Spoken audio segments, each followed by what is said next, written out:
So how was it, Stephen? It was the worst experience of my life. But you made it. We were very lucky. Yeah. I had a briefing beforehand, and the guys told the guys not to let me back on the boat, and they didn't. I tried. My stomach locked up, so I wasn't digesting my food for the whole swim.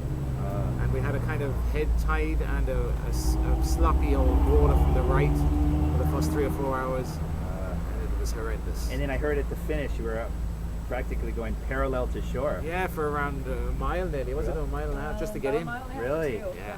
So it was really like I've never said so many prayers in all my life. And then coming out, were you on the rocks? How did you crawl up on the shore? We just crawled up under the rocks over and we had another photographer there taking pictures. I was laughing his head off. From Red Bull? From Red Bull. These guys never seen a swim, so they were just amazed by the whole inhumanity of it, watching a man die in the water and not letting him out. Yeah. But you made it. We were very lucky. Great crew, great guys. Yeah. Forrest was incredible. Yeah, he is incredible. He really was, and my brother and the observers, you were lovely.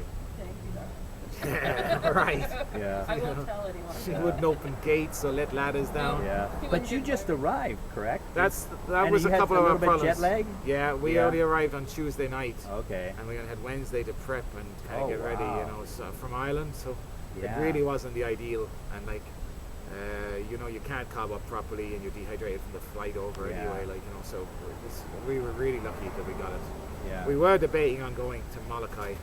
We have a deposit with Chris Dixon over there, but I don't think so. Are you sure?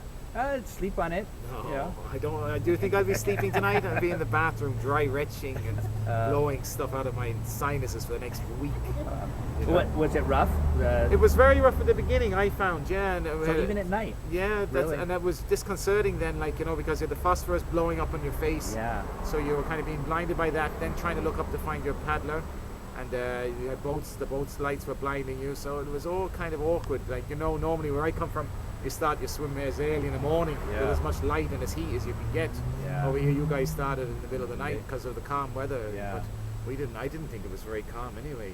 But it was hard work. Yeah. Hard work. Well, we wanted to roll out the red carpet for you. Oh, thanks. I think it's only you and Kevin, correct, who've done the North Channel, English Channel, and this channel.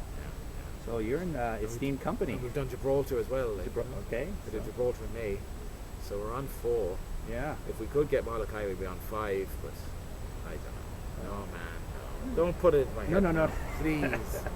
Well, how does this one rate compared to the others? This was the hardest. Really? Without a shadow of a doubt. Wow. For me anyway, just as yeah. a personal, it was the hardest swim. I was sick for the whole swim. I'm going to be sick now in a minute, actually. Catch it on I camera. am serious. Okay. But it's just the mental side of it all, trying to get through it all, and starting and trying different feeds and stuff like that, and trying to get the stomach going again. It was horrendous, which is what it should be like. People don't realize how bad they can get. Yeah.